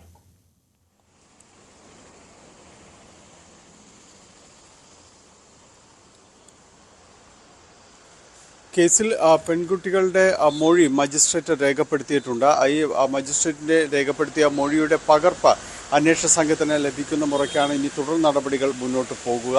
ഇന്നലെ ധനേഷിനെ കോടതിയിൽ ഹാജരാക്കുകയും റിമാൻഡ് ചെയ്യുകയും ചെയ്തിട്ടുണ്ട്. ജുഡീഷ്യൽ കസ്റ്റഡിയിൽ വിട്ടിട്ടുണ്ട്. ധനേഷിന് വേണ്ടി കോടതിയിൽ ഇനി ഒരു കസ്റ്റഡി അപേക്ഷ അടക്കം പോലീസ് സമർപ്പിക്കും. അത് കസ്റ്റഡി അപേക്ഷ ഇന്ന് സമർപ്പിക്കുമെന്നാണ് നമ്മൾ മനസ്സിലാക്കുന്നത്. എന്തായാലും ഇതിൽ ഏറ്റവും നിർണായകം എന്ന് പറയുന്നത് കുട്ടികൾ നൽകിയിരിക്കുന്ന മൊഴിയിൽ അതിലെ ഒരു വസ്തുതകളാണ്. ഇത് എത്രമാത്രം അമ്മയ്ക്ക് ഈ വിവരങ്ങൾ അറിയാവുന്നു എന്നതടക്കമുള്ള കാര്യങ്ങൾ പോലീസ് പരിശോധിക്കുന്നുണ്ട്. നിലവിൽ ഇപ്പോൾ ധനേഷിന്റെ പ്രാഥമികമായുള്ളൊരു ചോദ്യം ചെയ്യൽ മാത്രമാണ് ഇതിൽ സംബന്ധിയായ കാര്യങ്ങളിൽ പൂർത്തിയായിട്ടുള്ളത്. ഇയാളെ കസ്റ്റഡിയിൽ വാങ്ങി ചോദ്യം ചെയ്യേണ്ടതുണ്ട്. കസ്റ്റഡിയിൽ വാങ്ങി ചോദ്യം ചെയ്യുമ്പോൾ മാത്രമാണ് ഇതുമായി ബന്ധപ്പെട്ടുകൊണ്ടുള്ള കൂടുതൽ വിശദാംശങ്ങൾ, പ്രത്യേകിച്ച് ഇനി വിശദാംശങ്ങൾ കൂടുതൽ അറിയേണ്ടതുണ്ടെങ്കിൽ അത് കൂടുതലായി ഈ അമ്മയുടെ പങ്കിനെ കുറിച്ച് മാത്രമാണ് കൂടുതലുമായുള്ളൊരു കാര്യങ്ങളിലേക്ക് പോകേണ്ടതുള്ളത്. അപ്പോൾ അത് ഈ കേസിനെ സംബന്ധിച്ചിടത്തോളം വളരെ നിർണായകവുമാണ്. അമ്മയ്ക്ക് ഇതുമായി ബന്ധപ്പെട്ടുകൊണ്ട് ഇതിൽ എന്ത് അറിയാമായിരുന്നു, എന്ത് പങ്ക് അവർക്കുണ്ട്, ഏതെങ്കിലും രീതിയിലുള്ള നിർബന്ധങ്ങൾ അവരുടെ ഭാഗത്തുനിന്നുണ്ടായിരുന്നോ എന്നതടക്കമുള്ള കാര്യങ്ങൾ, അതിൻ്റെ വിശദാംശങ്ങളടക്കം ലഭ്യമാകേണ്ടതുണ്ട്. അതിന് ഈ പ്രതിയായ ധനേഷിനെ, അമ്മയുടെ സുഹൃത്ത് ധനേഷിനെ വിശദമായി തന്നെ ചോദ്യം ചെയ്യേണ്ടതുണ്ട്. ധനേഷിനെ കസ്റ്റഡിയിൽ വാങ്ങുവാനുള്ള അപേക്ഷ പോലീസ് വൈകാതെ തന്നെ സമർപ്പിക്കും. ഒരുപക്ഷെ അത്തരത്തിലുള്ളൊരു നീക്കം ഇന്നുണ്ടായേക്കുമെന്നാണ് നമ്മൾ പ്രതീക്ഷിക്കുന്നത്. ഈ കേസിൽ ഏറ്റവും നിർണായകമായ ഒരു ചുവടുവയ്പും അത് തന്നെയായിരിക്കും. എന്തായാലും ഇപ്പോൾ മൊഴി നൽകിയിരിക്കുന്നത്, കുട്ടികളുടെ മൊഴി രേഖപ്പെടുത്തിയിരിക്കുന്നത് മജിസ്ട്രേറ്റിന് മുൻപാകെയാണ് മൊഴി രേഖപ്പെടുത്തിയിരിക്കുന്നത്. രഹസ്യമൊഴി തന്നെയാണ്. അപ്പോൾ അതിൻ്റെ വിശദാംശങ്ങൾ കൂടി ലഭിക്കേണ്ടതുണ്ട്. പോലീസിന് അതിൻ്റെ ഒരു പകർപ്പടക്കം ലഭിച്ചതിന് ശേഷമായിരിക്കും മറ്റ് നടപടികളിലേക്കടക്കം നീങ്ങേണ്ടതുള്ളത്. നിലവിൽ കുട്ടികൾ ചൈൽഡ് വെൽഫെയർ കമ്മിറ്റിയുടെ, ശിശുക്ഷേമ സമിതിയുടെ സംരക്ഷണയിലാണ് കുട്ടികൾ. അവിടേക്ക് മാറ്റിയിട്ടുണ്ട്. ഇവർക്ക് വേണ്ടിയുള്ള മുഴുവൻ സഹായം, നിയമസഹായം ഉൾപ്പെടെയുള്ള കാര്യങ്ങളെല്ലാം തന്നെ അവർ നിറവേറ്റുമെന്ന് വ്യക്തമാക്കിയിട്ടുണ്ട്. ഒപ്പം തന്നെ പഠന സഹായവും നൽകുമെന്ന് അറിയിച്ചിട്ടുണ്ട്. കഴിഞ്ഞ ദിവസം ഇന്നലെ വൈകിട്ടോടുകൂടി തന്നെ ധനേഷിനെ കോടതിയിൽ ഹാജരാക്കിയിരുന്നു. കോടതിയിൽ ഹാജരാക്കി റിമാൻഡ് ചെയ്യുകയും ചെയ്തിരുന്നു. ഏതായാലും ഇനിയുള്ള പോലീസിൻ്റെ നീക്കങ്ങൾ, കോടതിയിൽ നിന്ന് ലഭിക്കുന്ന മൊഴിപ്പകർപ്പ്, അതോടൊപ്പം തന്നെ ഈ ധനേഷിനെ കസ്റ്റഡിയിലേക്ക് ലഭിക്കുമ്പോൾ അതിൽ ചോദ്യം ചെയ്യുന്ന ലഭിക്കുന്ന വിവരങ്ങൾ, ഇത് സംബന്ധിയായ കാര്യങ്ങളിലായിരിക്കും മുന്നോട്ട് പോവുക. ഇയാളുടെ നീക്കങ്ങൾ, ഇയാൾ ഒരു ലൈംഗിക വൈകൃത ഉള്ളൊരാളാണ് എന്ന് തന്നെയാണ് പോലീസ് സ്ഥിരീകരിക്കുന്നത്. കുട്ടികളോട് ഈ രീതിയിൽ അടക്കം പെരുമാറിയ സാഹചര്യങ്ങൾ മുൻപുണ്ടായിട്ടുണ്ടോ എന്നത് പോലീസ് പരിശോധിക്കുന്നുണ്ട്. കുട്ടികളുടെ സുഹൃത്തുക്കളെ അടക്കം ഇവിടേക്ക് എത്തിക്കാൻ ആവശ്യപ്പെട്ടതടക്കമുള്ള വിവരങ്ങൾ പുറത്തു വന്നതിനെ തുടർന്നാണ് ഇന്നലെ ഈ കേസുമായി ബന്ധപ്പെട്ടുകൊണ്ട് നീക്കങ്ങൾ ഉണ്ടാകുന്നത്. ഇയാളുടെ അറസ്റ്റിലേക്കടക്കം കാര്യങ്ങൾ നീങ്ങുന്നത്. ധനേഷ് സംബന്ധമായ കാര്യങ്ങളിൽ, ഇയാളുടെ ഒരു പശ്ചാത്തല സംബന്ധിയായ കാര്യങ്ങളിൽ പോലീസ് കൂടുതൽ അന്വേഷണം നടത്തുന്നുണ്ട്. അതിൽ പ്രധാനം ഈ സമാനമായ രീതിയിലുള്ളൊരു കുറ്റകൃത്യങ്ങൾ അയാൾ എവിടെയെങ്കിലും ഏർപ്പെട്ടിട്ടുണ്ടോ എന്നതടക്കമുള്ള വിശദാംശങ്ങൾ ശേഖരിക്കുകയാണ്. ഒപ്പം തന്നെയും ഈ കേസിൽ അമ്മയുടെ പങ്കുണ്ടോ എന്നതാണ് ഇനി ഈ കേസിൽ ഏറ്റവും നിർണായകമാകുക. ഡാനി സൂചിപ്പിച്ചതുപോലെ തന്നെ ഈ കേസിലെ അമ്മയുടെ പങ്ക് അത് കണ്ടെത്തേണ്ടത് നിർണായകമാണ്. ഒപ്പം ഈ ധനേഷിന്റെ പശ്ചാത്തലം, ഇയാൾ മുമ്പും സമാനമായ രീതിയിലുള്ള കുറ്റകൃത്യങ്ങൾ നടത്തിയിട്ടുണ്ടോ എന്നുള്ളത് പോലീസിന് കണ്ടെത്തേണ്ടതുണ്ട്. ഈ അമ്മയുമായി ഈ ധനേഷ് ബന്ധം സ്ഥാപിച്ചിട്ട് എത്ര കാലമായി, എത്ര വർഷമായി ഈ കുടുംബം ഇവരുമായി, ഈ ധനേഷുമായി ബന്ധപ്പെട്ടിരിക്കുന്നു? അത്തരത്തിലുള്ള വിവരങ്ങൾ പോലീസ് കൈമാറുന്നുണ്ടോ?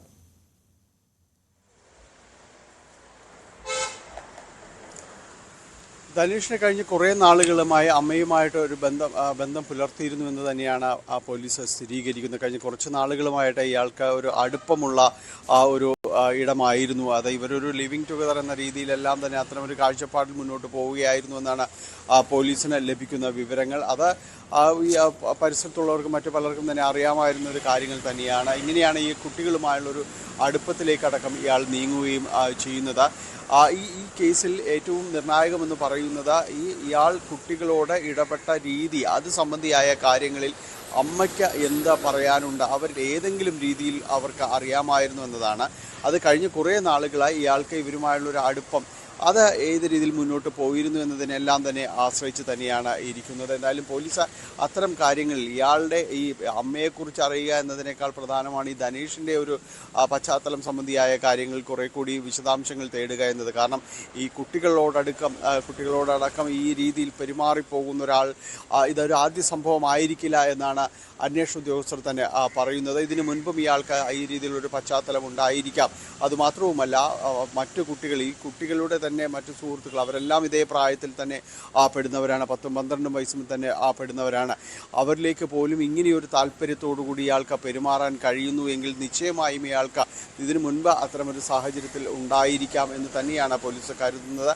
സമാനമായ ഒരു സാഹചര്യം അടക്കം ഇടുക്കി സ്വദേശിയാണ്. അപ്പോൾ ഈ മറ്റ് അവിടങ്ങളിലെല്ലാം തന്നെ ഇയാൾ എങ്ങനെയായിരുന്നു എന്നതടക്കമുള്ള പരിശോധനകളും അന്വേഷണങ്ങളും പോലീസ് തുടരുന്നുണ്ട്. അത് സംബന്ധിയായ കാര്യങ്ങൾ കൂടി ചേർത്ത് വയ്ക്കുമ്പോൾ മാത്രമാണ് ഇയാളെ സംബന്ധിച്ചുള്ള കൂടുതൽ വിശദാംശങ്ങളിലേക്ക് എത്താനായിട്ട് സാധിക്കുന്നത്. മറ്റ് സാഹചര്യങ്ങൾ ഉണ്ടായിട്ടുണ്ടോ എന്നതടക്കം പോലീസ് പരിശോധിക്കുന്നു. അതിനുള്ളൊരു സാധ്യത നിലനിൽക്കുന്നു എന്ന് തന്നെയാണ് അന്വേഷണ സംഘം പറയുന്നത്.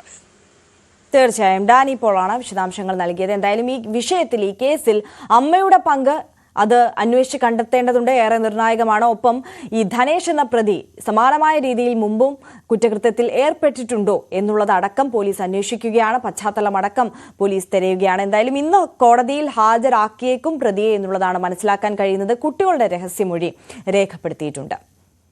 അതിർത്തി തർക്കത്തിന്റെ പേരിൽ കൊല്ലപ്പെട്ട നെയ്യാറ്റിൻകര മാവളക്കടവ് സ്വദേശി ശശിയുടെ മൃതദേഹം പോസ്റ്റ്മോർട്ടത്തിന് ശേഷം ഇന്ന് ബന്ധുക്കൾക്ക് വിട്ടു നൽകും. കേസിൽ പ്രതിയുടെ അറസ്റ്റ് രേഖപ്പെടുത്തി പ്രതി സുനിൽ ജോസിനെ പോലീസ് വിശദമായി ചോദ്യം ചെയ്യും. ഫോറൻസിക് സംഘം ഇന്നലെ സ്ഥലത്ത് പരിശോധന നടത്തി.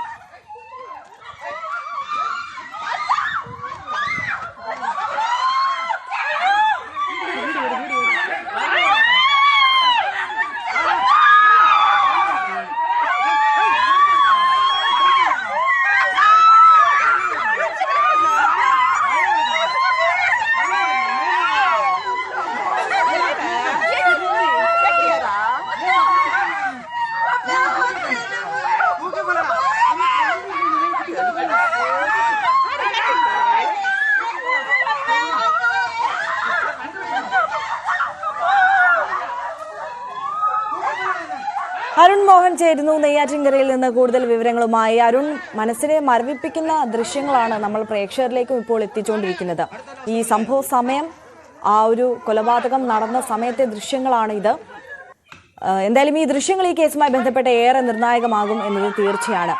ഈ ഇരു വീട്ടുകാരും തമ്മിലുള്ള തർക്കം, ഈ അതിർത്തി തർക്കം തുടങ്ങിയിട്ട് എത്ര കാലമായിരുന്നു? ഒരു പെട്ടെന്നുള്ള പ്രകോപനത്തിന്റെ പേരിൽ ഉണ്ടായ ഒരു കൊലപാതകം അത് ആണോ എന്നാണോ, അല്ലെങ്കിൽ ആസൂത്രിതമായ ഒരു കൊലപാതകം എന്ന തരത്തിലാണോ പോലീസ് ഇതിനെ കാണുന്നത്? ആര്യ, ആദ്യം സുപ്രഭാതം.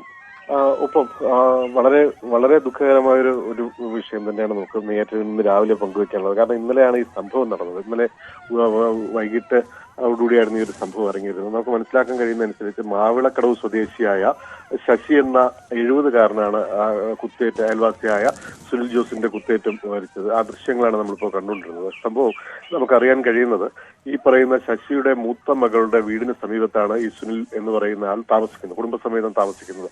4 വർഷങ്ങൾക്ക് മുമ്പാണ് ഇവരുടെ ഈ സ്ഥലം ഇവരുടെ ബന്ധുവിൽ നിന്ന് തന്നെ വാങ്ങി ഇവിടെ വരുന്നത്. ആ സമയം മുതൽ തന്നെ അതിർത്തി തർക്കവുമായി ബന്ധപ്പെട്ട് ഒരു വിഷയം ഇവിടെ നിൽക്കുകയായിരുന്നു. കാരണം ഈ പറയുന്ന ശശിയുടെ മകളുടെ വീടിനടുത്തുള്ള കിണർ ഉൾപ്പെടെ ഈ പറയുന്ന ഇയാളുടെ ഈ സുനിലിന്റെ വീടിനോട്, സുനിലിന്റെ ഭൂമിയോട് ചേർന്നാണ് കിടക്കുന്നുള്ള ഉൾപ്പെടെയുള്ള തർക്കങ്ങളൊക്കെയാണ് നിന്നിട്ടുള്ളത്. എന്തായാലും ആ തർക്കം പൊഴിയൂർ പോലീസ് സ്റ്റേഷനിലൊപ്പം നെയ്യാറ്റിൻകര തഹസിൽദാരുടെയൊക്കെ റവന്യൂ വിഭാഗത്തിന്റെയൊക്കെ മുമ്പിലെത്തിയിരുന്നു. പലപ്പോഴായി അവരവിടെ എത്തി അതിനെ പരിഹരിക്കാനൊക്കെ ശ്രമിച്ചിരുന്നെങ്കിലും അതിന് ഫലം കണ്ടില്ല. എന്നാൽ കഴിഞ്ഞ ദിവസം വന്ന് ഈ പറയുന്ന അതിര് നിർണയിച്ച് നൽകിയിരുന്നു. അതിര് നിർണയിച്ച് നൽകിയെങ്കിലും അതിര് നിർണയിച്ച് നൽകുന്ന സമയത്തിനിടയിൽ അവിടെ ഇട്ടിരുന്ന തൂണുകൾ ഈ പറയുന്ന ശശി മകളുടെ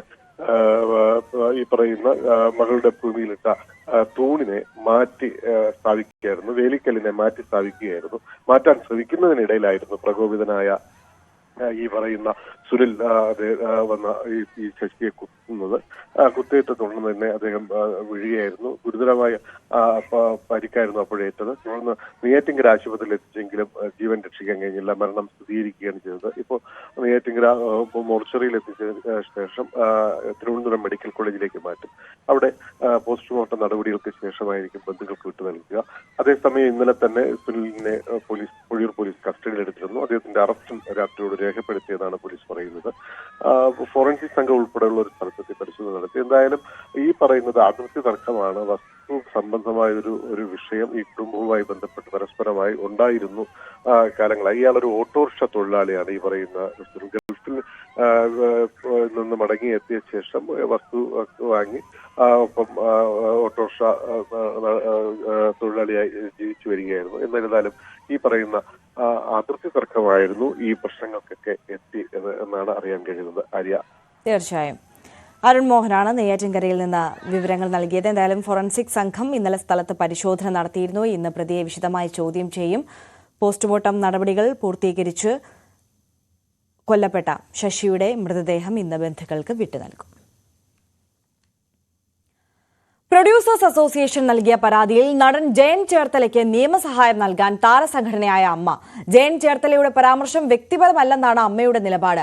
അപകീർത്തി പരാമർശം നടത്തിയെന്നാരോപിച്ചാണ് ജയൻ ചേർത്തലയ്ക്കെതിരെ നിർമ്മാതാക്കൾ മാനനഷ്ട കേസ് ഫയൽ ചെയ്തത്. ഡാനി പോൾ ചേരുന്നു കൊച്ചിയിൽ നിന്ന്. ഡാനി, എന്തായാലും പ്രൊഡ്യൂസേഴ്സ് അസോസിയേഷനെതിരായ ജയൻ ചേർത്തലയുടെ നിയമ പോരാട്ടത്തിന് അമ്മയുടെ പിന്തുണ കൂടി ലഭിക്കുകയാണ്. വിശദാംശങ്ങൾ.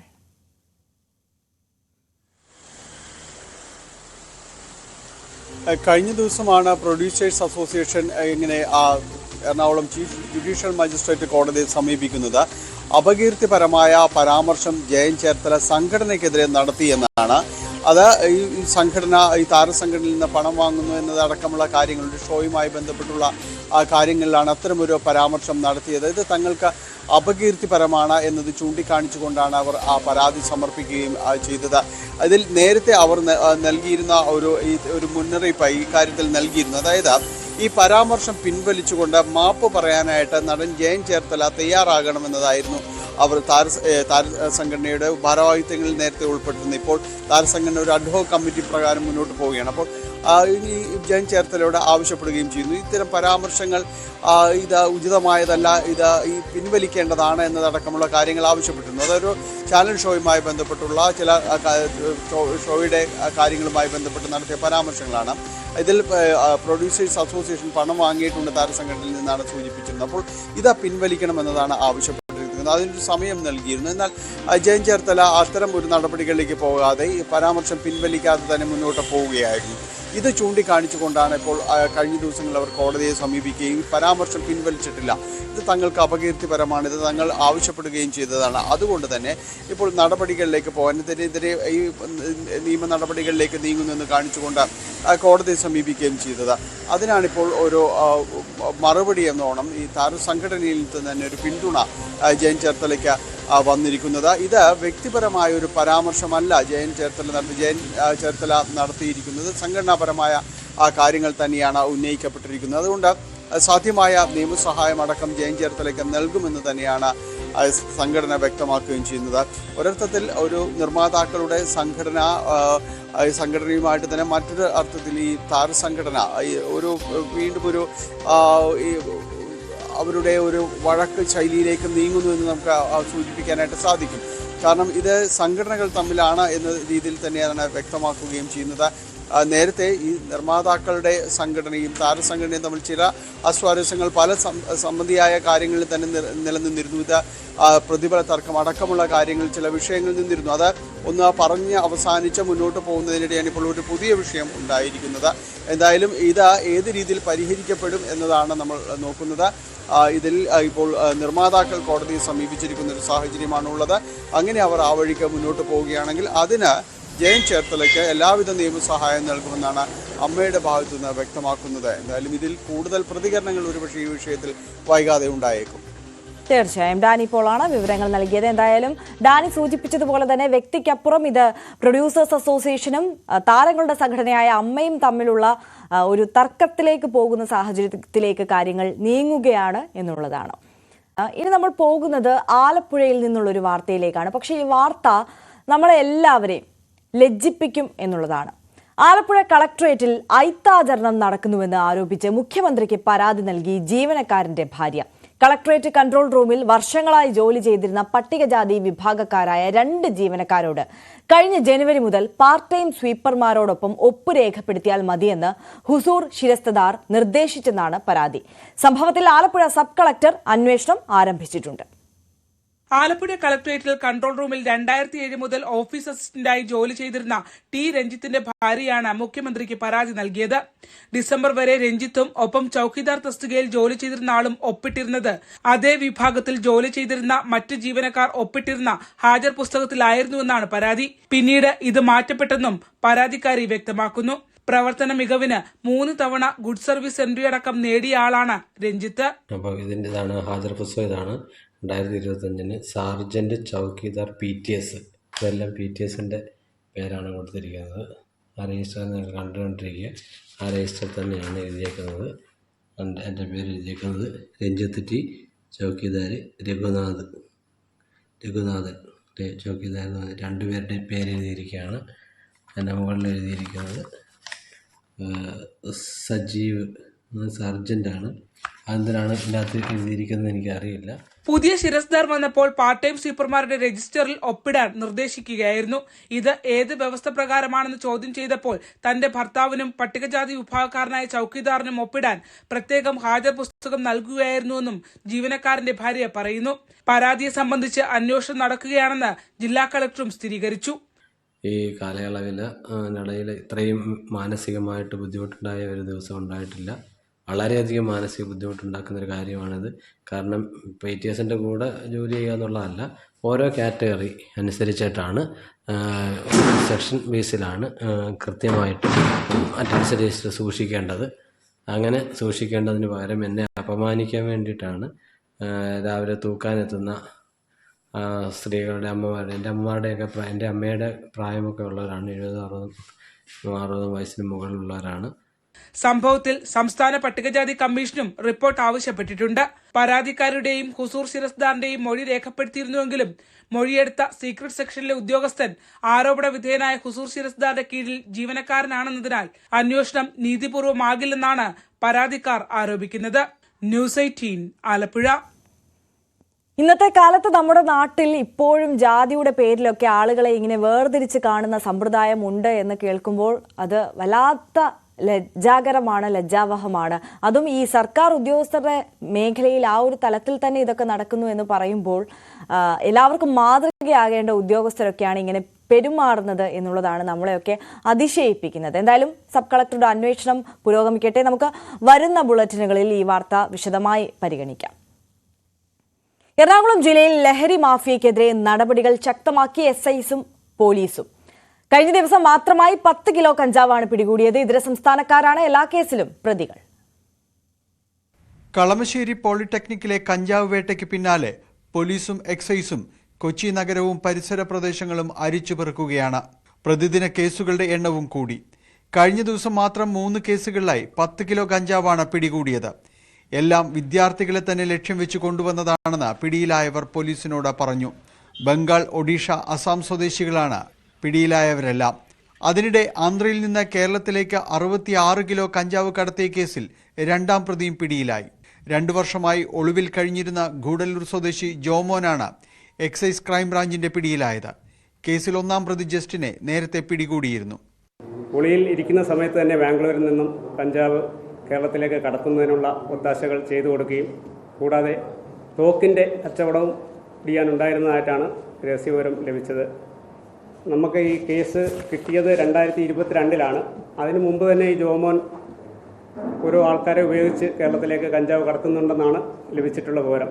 വാഹനത്തിൻ്റെ രഹസ്യറയിൽ വെച്ചാണ് ഈ കഞ്ചാവ് നേരത്തെ കൊണ്ടുവന്ന് നമ്മൾ കണ്ടുപിടിച്ചത്. അത് കേരളത്തിൽ വിവിധ സ്ഥലങ്ങളിലേക്ക് കൊണ്ടുപോകാനായിട്ടാണ് അവർ കൊണ്ടുവന്നിരുന്നത്. കളമശ്ശേരി കഞ്ചാവ് കേസിൽ പിടിയിലായ സുഹൈൽ ഷെയ്ഖ് ഉൾപ്പെടെയുള്ളവരാണ് ഒഡീഷയിൽ നിന്നുള്ള ലഹരി കടത്തിനെ നിയന്ത്രിച്ചിരുന്നത്. കൊച്ചിയിലും പരിസര പ്രദേശത്തെ കോളേജ് ഹോസ്റ്റലുകളും കേന്ദ്രീകരിച്ചായിരുന്നു ഇവരുടെ റാക്കറ്റ് പ്രവർത്തിച്ചത്. ഇവരിൽ നിന്ന് കഞ്ചാവ് വാങ്ങി വിൽപ്പന നടത്തിയിരുന്ന വിദ്യാർത്ഥി സംഘങ്ങളെക്കുറിച്ചുള്ള വിവരങ്ങളും പോലീസിന് ലഭ്യമായിട്ടുണ്ട്. ന്യൂസ് 18 കൊച്ചി. ഡാനി പോൾ ചേരുന്നു കൂടുതൽ വിവരങ്ങളുമായി കൊച്ചിയിൽ നിന്ന്. ഡാനി, പ്രതിദിനം ലഹരി കേസുകൾ വർദ്ധിച്ചു വരുന്ന സാഹചര്യമാണ്. പോലീസിന്റെയും എക്സൈസിന്റെയും ഈ സ്പെഷ്യൽ ഡ്രൈവ് ഒക്കെ എങ്ങനെയാണ് പുരോഗമിക്കുന്നത്?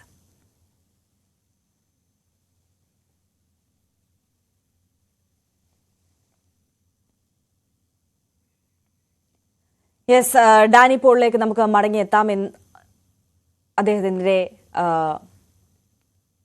ഓഡിയോയിൽ ഒരു ടെക്നിക്കൽ ഇറർ സംഭവിച്ചിട്ടുണ്ട്. എന്തായാലും അദ്ദേഹത്തിലേക്ക് നമുക്ക് മടങ്ങിയെത്താം. കൊച്ചി കേന്ദ്രീകരിച്ച് പോലീസും എക്സൈസും സംയുക്തമായി വിപുലമായ അന്വേഷണമാണ് ഈ ലഹരി സംഘങ്ങൾക്കെതിരെ നടത്തുന്നത്. പ്രതിദിനം കേസ് വർദ്ധിച്ചു വരുന്ന സാഹചര്യം എന്നുള്ളതാണ് ഈ കണക്കുകൾ കാണുമ്പോൾ നമുക്ക് മനസ്സിലാക്കുന്നത്. 10 കിലോ കഞ്ചാവാണ് കഴിഞ്ഞ ദിവസം മാത്രം പിടികൂടിയത്. ഡാനി പോൾ ചേരുന്നുണ്ട്. ഡാനി, ഈ എല്ലാ കേസുകളിലും ഇതര സംസ്ഥാനക്കാർ പ്രതികളായി വരുന്ന സാഹചര്യം അല്ലേ?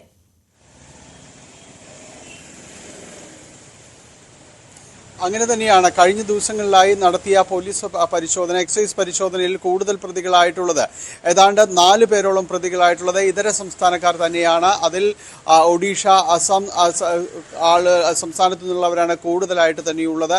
ഇവരിൽ നിന്ന് ഹാഷിഷും അതോടൊപ്പം തന്നെ MDMAയും പിന്നീട് കൂടിയ അളവിൽ കഞ്ചാവും പിടികൂടിയിട്ടുണ്ട്. കഞ്ചാവ് കടത്തലിന് കൂടുതലും തന്നെ ഒത്താശ ചെയ്യുന്നത് ഇതര സംസ്ഥാനത്തു നിന്നുള്ളവർ തന്നെയാണെന്നാണ് പോലീസും എക്സൈസും അനുമാനിക്കുന്നത്. കാരണം ആലുവ കേന്ദ്രീകരിച്ച് തന്നെ വലിയൊരു റാക്കറ്റ് ഇതിനു വേണ്ടി പ്രവർത്തിക്കുന്നുണ്ട്. അതിൽ അതിഥി തൊഴിലാളികളായിട്ട് ആദ്യം എത്തുകയും പിന്നീട് ഇവർ ഈ കടത്തുകാരായി മാറുകയും ചെയ്യുന്നൊരു പ്രവണതയാണ് ഇപ്പോൾ കണ്ടുവരുന്നതെന്നാണ് എക്സൈസ് പറയുന്നത്. എന്തായാലും ഇവർക്കിടയിലുള്ള പരിശോധന, പ്രത്യേകിച്ച് തൊഴിലാളി ക്യാമ്പുകളിലുള്ള ഒരു പരിശോധന വളരെ കൂടുതലായിട്ട് ഇപ്പോൾ ഈ ദിവസങ്ങളിലായിട്ട് നടക്കുന്നുണ്ട്. ഈ കളമശ്ശേരി പോളി സംഭവത്തിന് ശേഷമാണ് കൂടുതൽ ഇവരിലേക്ക് എത്തിയിരിക്കുന്നത്. കഴിഞ്ഞ ദിവസങ്ങളിൽ പിടിയിലായ സുഹൈൽ ഷെയ്ഖ് എന്ന് പറയുന്ന ആളാണ് കൂടുതലായും വിദ്യാർത്ഥികളെ കേന്ദ്രീകരിച്ചുള്ള കച്ചവടം നിയന്ത്രിച്ചിരുന്നത് എന്നതാണ് പോലീസ് പറയുന്നത്. ഏതായാലും കൂടുതൽ അറസ്റ്റുകളെല്ലാം തന്നെ വൈകാതെ ഉണ്ടാകുമെന്നതാണ്. ഒപ്പം തന്നെയും അനധികൃത കോളേജ് ഹോസ്റ്റലുകൾ സംബന്ധിച്ച് വിശദമായ രീതിയിലുള്ളൊരു പരിശോധന പോലീസ് നടത്തുന്നുണ്ട്. ഇവിടെ വിശദാംശങ്ങൾ തേടുന്നുണ്ട്. ഈ പേയിങ് ഗസ്റ്റ് സംവിധാനത്തിൽ താമസിക്കുന്നവരെക്കുറിച്ചുള്ള വിശദാംശങ്ങൾ ലഭ്യമാക്കാൻ വീട്ടുടമസ്ഥരോടെല്ലാം തന്നെ ആവശ്യപ്പെട്ടിട്ടുണ്ട്. അങ്ങനെ സമഗ്രമായ രീതിയിൽ ഈ വിദ്യാർത്ഥികൾക്ക് ഇടയിലേക്ക് ചെന്നുകൊണ്ടുള്ളൊരു പരിശോധനയാണ് ഇപ്പോൾ ഈ അന്വേഷണ സംഘങ്ങളുടെ ഭാഗത്തു നിന്ന് ഉണ്ടാവുന്നത്. തീർച്ചയായും ഡാനി പോളാണ് വിവരങ്ങൾ നൽകിയത്. മറ്റൊരു വാർത്തയിലേക്ക് പോയാൽ കോഴിക്കോട് പൂവാട്ടുപറമ്പിൽ നിർത്തിയിട്ട കാറിൽ നിന്നും 40 ലക്ഷം രൂപ കവർന്നതായി പരാതി. സ്വകാര്യ ആശുപത്രിയുടെ പാർക്കിംഗ് ഏരിയയിൽ നിർത്തിയിട്ട കാറിന്റെ ഗ്ലാസ് തകർത്താണ് കവർച്ച നടന്നത്. ആനക്കുഴിക്കര സ്വദേശി റഹീസിന്റെ പണമാണ് നഷ്ടമായത്. MS അനീഷ് കുമാർ ചേരുന്നു വിവരങ്ങളുമായി. അനീഷ്, എന്തായാലും ഈ കാറിൽ ഇത്രത്തോളം വലിയ തുക ഉണ്ട് എന്ന് അറിയുന്ന ബോധ്യമുള്ള ആരോ നടത്തിയ ഒരു മോഷണം എന്ന നിലയിൽ തന്നെയാണോ പോലീസ് ഇതിനെ കാണുന്നത്? മാത്രവുമല്ല, ഈ വ്യക്തിയുടെ കയ്യിൽ ഇത്രത്തോളം വലിയൊരു സംഖ്യ എങ്ങനെ വന്നു എന്നുള്ള സംശയം കൂടി ഉയരുന്നില്ലേ? തീർച്ചയായും അങ്ങേയറ്റം ദുരൂഹത നിറഞ്ഞ സംഭവം എന്നാണ് പോലീസ് ഇക്കാര്യത്തിൽ പറയുന്നത്. മാർച്ച് 19 ഉച്ചതിരിഞ്ഞ് 3:10 4 മണിക്കും ഇടയിലായാണ് മോഷണം നടന്നതായി കണ്ടെത്തിയിരിക്കുന്നത്. കാറിന്റെ മുൻവശത്തെ ഗ്ലാസ് തകർത്ത് അതിൽ നിന്നും പണവുമായി ചാക്കിൽ പോകുന്ന ദൃശ്യങ്ങൾ പോലീസിന് ലഭിച്ചിട്ടുണ്ട്. പണം ചാക്കിലാക്കിയാണ് കാർ സൂക്ഷിച്ചെന്ന് റഹീസും പോലീസിന്, ആനക്കുഴിക്കര സ്വദേശി റഹീസാണ് പരാതി നൽകിയിരിക്കുന്നത്. ഒരു ഹാർഡ്ബോർഡ് കൂടിനകത്താക്കി അത് ഈ ചാക്കിലാക്കിയാണ് കാറിൽ സൂക്ഷിച്ചതെന്നാണ് ഇയാൾ പറയുന്നത്. ഇയാളുടെ ഭാര്യാപിതാവിൽ നിന്ന് ലഭിച്ച പണവും മറ്റു ഒരിടത്തു നിന്നും വാങ്ങിയ പണവും അടക്കമാണ് ഈ 40 ലക്ഷം രൂപ കാറിൽ സൂക്ഷിച്ചിരുന്നത്. ഇത്തരത്തിൽ ഈ 2 പേർ ബൈക്കിലെത്തി ശേഷം ചാക്കുമായി പോകുന്ന CCTV ദൃശ്യം പോലീസിന് ലഭിച്ചിട്ടുണ്ട്. പക്ഷേ ഈ പണത്തിന്റെ ഉറവിടം സംബന്ധിച്ചൊരു വ്യക്തത ഇപ്പോഴും ഇല്ല എന്നാണ് പോലീസ് പറയുന്നത്. ഒപ്പം ഈ 40,25,000 രൂപ എന്നാണ് പ്രതി പോലീസിൽ നൽകിയിരിക്കുന്ന പരാതി. പക്ഷേ ഇത്രയും പണം ഉണ്ടാകുമോ എന്ന ഒരു സംശയവും ഈ ചാക്കുമായി പോകുന്ന ദൃശ്യങ്ങളൊക്കെ പരിശോധിച്ചപ്പോൾ ഇത്ര അധികം പണം ഉണ്ടാകുമോ എന്ന ഒരു സംശയം പോലീസിനും ഉണ്ട്. ഒപ്പം ഭാര്യാപിതാവ് പണം നൽകി എന്ന് പറയുന്നു. പക്ഷേ ഇതുമായി ബന്ധപ്പെട്ടും ചില പൊരുത്തക്കേടുകളൊക്കെ ഉണ്ട് എന്ന് പോലീസ് പറയുന്നുണ്ട്. എന്തായാലും 2 കാര്യങ്ങളിലാണ്. ഒന്ന് ഈ പണത്തിന്റെ ഉറവിടം സംബന്ധിച്ചും ഒന്ന് ഈ പണത്തിന്റെ അളവ്, ഈ 40 ലക്ഷം രൂപ ഉണ്ടായിരുന്നു എന്നത് സംബന്ധിച്ചും ഒരു സംശയമുണ്ട്. ഒപ്പം ഈ മറ്റെന്തെങ്കിലും തരത്തിലുള്ള ഇടപെടലുകളാണോ ഈ മോഷണത്തിന് പിന്നിലെന്ന കാര്യത്തെക്കുറിച്ചും പോലീസ് അന്വേഷണം ആരംഭിച്ചിട്ടുണ്ട്. എന്തായാലും വിശദമായ അന്വേഷണം ഇക്കാര്യത്തിൽ നടത്തുന്നു എന്നാണ് പോലീസ് പറയുന്നത്. തീർച്ചയായും MS അനീഷ് കുമാറാണ് വിശദാംശങ്ങൾ നൽകിയത്. യുദ്ധം അവസാനിപ്പിക്കാൻ റഷ്യയ്ക്ക് മേൽ സമ്മർദ്ദം ശക്തമാക്കണമെന്ന് യൂറോപ്യൻ രാജ്യങ്ങളോട് വ്ളാഡിമിർ സെലൻസ്കി. യൂറോപ്യൻ കൌൺസിൽ യോഗത്തിലാണ് സെലൻസ്കി ഈ ആവശ്യം മുന്നോട്ട് വെച്ചത്. 5 ബില്യൺ യൂറോ നൽകി യുക്രൈനെ സഹായിക്കണമെന്ന് സെലൻസ്കി ആവശ്യപ്പെട്ടു. ആയിഷത്തുൽ ഷംന ചേരുന്നു ഇന്റർനാഷണൽ ഡെസ്കിൽ നിന്ന്. Shamna, very good morning.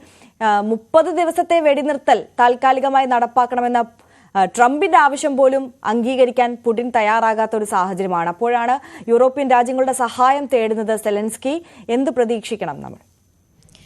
Arya, നേരത്തെ ട്രംപുമായുള്ള കൂടിക്കാഴ്ചയ്ക്ക് പിന്നാലെ താൽക്കാലിക വെടിനിർത്തലിന് സമ്മതമാണ് എന്ന തരത്തിലൊക്കെ വാർത്തകൾ വന്നിരുന്നു റഷ്യയുടെ ഭാഗത്തു നിന്നും. പക്ഷെ അങ്ങനെയല്ല, വീണ്ടും റഷ്യ കടുത്ത വ്യോമാക്രമണമാണ് യുക്രൈനു മേൽ ഇപ്പോൾ നടത്തുന്നത്. ഈ റഷ്യ ലോക രാജ്യങ്ങൾക്ക് മുൻപിൽ നൽകിയ വാഗ്ദാനങ്ങൾ അത് റഷ്യ പാലിക്കുന്നില്ല, വാക്കു പാലിക്കുന്നില്ല. യുദ്ധം അവസാനിപ്പിക്കുക, താൽക്കാലികമായ വെടിനിർത്തൽ എന്നുള്ള റഷ്യയുടെ വാക്കുകൾ അതൊന്നും പാലിക്കാതെ പോകുന്നു. ഈ ഒരു സാഹചര്യത്തിൽ ലോകരാജ്യങ്ങൾ റഷ്യക്കുമേൽ സമ്മർദ്ദം ചെലുത്തണം. ഈ യുദ്ധം അവസാനിപ്പിക്കാനും വെടിനിർത്തൽ പ്രാബല്യത്തിലാക്കാനും ലോകരാജ്യങ്ങളാണ് റഷ്യക്ക് മേൽ സമ്മർദ്ദം ചെലുത്തേണ്ടത് എന്നാണ് ഇപ്പോൾ സെലൻസ്കി വ്യക്തമാക്കുന്നത്. ഒപ്പം തന്നെ ഈ റഷ്യ അനാവശ്യമായ ഉപാധികളാണ് ഇതുമായി ബന്ധപ്പെട്ട്, ഈ യുദ്ധം അവസാനിപ്പിക്കുന്നതുമായി ബന്ധപ്പെട്ട അനാവശ്യ ചർച്ചകളാണ്, അനാവശ്യ കാര്യങ്ങളാണ് മുന്നോട്ട് വെക്കുന്നത്. ഉപാധികൾ, അത്തരമൊരു ഉപാധിയുടെയും ആവശ്യമില്ല എന്നൊക്കെയാണ് ഇപ്പോൾ സെലൻസ്കി വ്യക്തമാക്കിയിട്ടുള്ളത്. ഒപ്പം തന്നെ ആദ്യഘട്ടത്തിൽ നേരത്തെ ഈ വെടിനിർത്തൽ കരാറുമായി ബന്ധപ്പെട്ട ചർച്ചയുടെ സമയത്തൊക്കെ US പ്രസിഡന്റ് ഡൊണാൾഡ് ട്രംപുമായി കൂടിക്കാഴ്ച നടത്തിയതിനു ശേഷം വലിയ രീതിയിൽ അതൊരു വാക്കു തർക്കത്തിലേക്ക് കടക്കുന്നത്, ഈ സെലൻസ്കിയും ട്രംപുമായി വലിയ രീതിയിൽ ഒരു വാക്കു തർക്കത്തിലേക്ക് കടക്കുകയും പിന്നീട് ആ ഒരു ചർച്ച അവസാനിക്കുകയും ഒക്കെ ചെയ്തിരുന്നു. പക്ഷെ അതിന് പിന്നാലെ സെലൻസ്കി തന്നെ രംഗത്തെത്തിയിരുന്നു. വീണ്ടും US-മായി ഒരു ചർച്ചയ്ക്ക് തയ്യാറാണ്. കാരണം ഈ യുദ്ധം എങ്ങനെയെങ്കിലും അവസാനിപ്പിക്കുക, ഒരു സമാധാനത്തിന്റെ പാതയിലേക്ക് കൊണ്ടുവരിക, ആ ഒരു കാര്യം ലക്ഷ്യമിട്ടുകൊണ്ട് വീണ്ടും സെലൻസ്കി രംഗത്തെത്തിയിരുന്നു. US-മായി തങ്ങൾ തയ്യാറാണ് ചർച്ചയ്ക്ക്. US-ന്റെ ഇതുവരെയുള്ള കാര്യങ്ങൾക്ക് ഞങ്ങൾ US-ന്റെ പിന്തുണയ്ക്ക് നന്ദി അറിയിക്കുന്നു എന്നൊക്കെ സെലൻസ്കി വ്യക്തമാക്കിയിരുന്നു. ഇതിന് പിന്നാലെയാണ് പക്ഷേ റഷ്യ അത്തരത്തിലുള്ള ഒരു വാഗ്ദാനങ്ങളും പാലിക്കുന്നില്ല. റഷ്യ വാഗ്ദാനങ്ങൾ സാഹചര്യം കൂടി ഉള്ളത്. ഏതായാലും സമാധാനം ഉടനെ പുലരണം എന്നുള്ളതാണ് ലോകത്തിന്റെ ആകമാനമുള്ള ആവശ്യം. എന്തായാലും റഷ്യ അതിനോട് മുഖം തിരിച്ചു നിൽക്കുന്ന സമീപനം തന്നെയാണ് ഇപ്പോഴും സ്വീകരിക്കുന്നത്. ഈ ഘട്ടത്തിലാണ് സെലൻസ്കി യൂറോപ്യൻ രാജ്യങ്ങളുടെ സഹായം തേടിയിരിക്കുന്നത്. ഈ യുദ്ധം അവസാനിപ്പിക്കാൻ ഇടപെടണം എന്നതിനപ്പുറം 5 ബില്യൺ യൂറോ ധനസഹായം കൂടി നൽകണമെന്നുള്ള ആവശ്യമാണ് മുന്നോട്ട് വെച്ചിട്ടുള്ളത്. ഇനി സ്പെഷ്യൽ ഡേയുടെ സമയമാണ്. ഇന്ന് സ്പെഷ്യൽ ഡേ ആണ് പലർക്കും. അപ്പോൾ ഇന്ന് ആരുടെയൊക്കെ ബർത്ത്ഡേ ആണ്, ആനിവേഴ്സറി ആണ് എന്ന് നമുക്ക് നോക്കാം. ഇന്ന് ഞങ്ങളുടെ പ്രിയപ്പെട്ട സഹപ്രവർത്തകൻ ന്യൂസ് 18-ലെ മേക്കപ്പ് ആർട്ടിസ്റ്റായ ശ്രീജിത്തിന്റെ, ഞങ്ങളൊക്കെ വളരെ സ്നേഹത്തോടെ ജിത്തു എന്ന് വിളിക്കുന്ന ശ്രീജിത്തിന്റെ ജന്മദിനമാണ്. അപ്പോൾ very happy birthday Jithu. Jithu ഒരു മേക്കപ്പ് ആർട്ടിസ്റ്റ് എന്നതിനപ്പുറം ഒരു ഡാൻസർ കൂടിയാണ്. ഡാൻസർ ജിത്തു എന്നറിയപ്പെടാനാണ് ജിത്തുവിന്റെ ആഗ്രഹം തന്നെ. എന്തായാലും ജിത്തുവിന്റെ ആ ആഗ്രഹമൊക്കെ സഫലീകരിക്കട്ടെ. ഇനിയുള്ള ബർത്ത്ഡേ ഒക്കെ ആഘോഷിക്കുന്നതിന് മുമ്പ് തന്നെ ഒരു ഡാൻസർ എന്നുള്ള നിലയിൽ കൂടി പേരെടുക്കാൻ ജിത്തുവിന് കഴിയട്ടെ എന്നുകൂടി ആശംസിക്കുകയാണ്. അപ്പോൾ ന്യൂസ് 18 കുടുംബത്തിന്റെ എല്ലാവരുടെ ഭാഗത്തു നിന്നും ജിത്തുവിന് ആശംസകൾ അറിയിക്കുകയാണ്. Happy birthday Jithu. പുല്ലുകാട് സ്വദേശിനി ആര്യ എസ് മധുവിന്റെ പിറന്നാളാണിന്ന്. അച്ഛൻ മധുസൂദനൻ,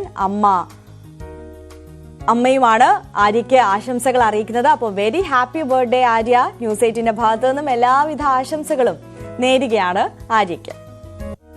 മാമ്പി ശരത്തും ആദിത്യയും കഴിഞ്ഞ ദിവസമാണ് വിവാഹിതരായത്. അവർക്ക് എല്ലാവിധ ആശംസകളും അറിയിക്കുന്നത് സുഹൃത്തുക്കളാണ്. സുഹൃത്തുക്കൾക്കൊപ്പം ന്യൂസ് 18ന്റെ എല്ലാവിധ ആശംസകളും ഇരുവരെയും അറിയിക്കുകയാണ്. ശ്രീജിത്തിന്റെയും നിത്യയുടെയും മകൻ നിഹാൻ ശ്രീജിത്തിന്റെ 7ാം പിറന്നാളായിരുന്നു കഴിഞ്ഞ ദിവസം, അതായത് ഇന്നലെ.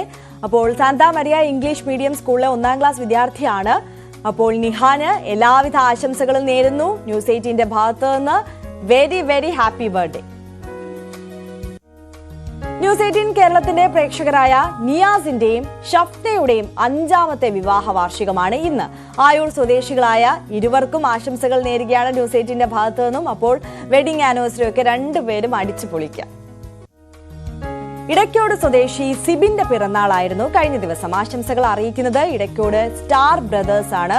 അപ്പോൾ സ്റ്റാർ ബ്രദേഴ്സിലെ സംഘാംഗങ്ങൾക്കൊപ്പം ന്യൂസ് 18ന്റെ ആശംസകളും അറിയിക്കുകയാണ്. അപ്പോൾ ബിലേറ്റഡ് ഹാപ്പി ബർത്ത്ഡേ വിഷസ്.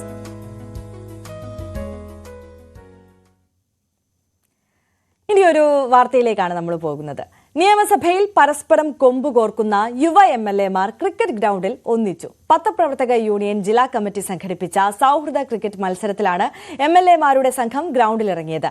മയക്കുമരുന്നിനെതിരെയുള്ള ക്യാമ്പയിന്റെ ഭാഗമായിട്ട് കൂടിയായിരുന്നു മത്സരം സംഘടിപ്പിച്ചത്. നമ്മുടെ ഈ മത്സരം ഉദ്ഘാടനം ചെയ്യുകയാണ്. വീണ്ടും കേസരി SL ശ്യാം സ്മാരക ക്രിക്കറ്റ് ടൂർണമെന്റിന്റെ മുന്നോടിയായിട്ടായിരുന്നു MLA 11-ഉം മീഡിയ 11-ഉം ഏറ്റുമുട്ടിയത്. ലഹരി വിരുദ്ധ ക്യാമ്പയിന്റെ കൂടി ഭാഗമായിട്ടുള്ള മത്സരം നിയമസഭാ സ്പീക്കർ ഉദ്ഘാടനം ചെയ്തു. വളരെ പ്രധാനപ്പെട്ട ഒരു ക്യാമ്പയിന്റെ ഭാഗമായാണ് say no to drugs. Keralam ഉൾപ്പെടെയുള്ള പല സംസ്ഥാനങ്ങളിലും ഡ്രഗ്സ് അബ്യൂസ് വർദ്ധിച്ചുകൊണ്ടിരിക്കുന്ന ഘട്ടത്തിലാണ് ലഹരിയാവാം കളിക്കളങ്ങളോട് എന്ന ക്യാമ്പയിൻ മുന്നോട്ട് വെച്ചുകൊണ്ട് KUWJ ഇത്തരമൊരു ഇനീഷ്യേറ്റീവ് എടുത്തിട്ടുള്ളത്. അതിന് KUWJ അഭിനന്ദിക്കുന്നു. ആദ്യം ബാറ്റ് ചെയ്ത MLA 11 10 ഓവറിൽ 109 റൺസ് നേടി. തകർപ്പൻ ബാറ്റിംഗ് പുറത്തെടുത്ത M. വിജിൻ MLA 60 റൺസ് അടിച്ചു. ഉജ്ജ്വലമായ ഷോട്ടാണ് 6.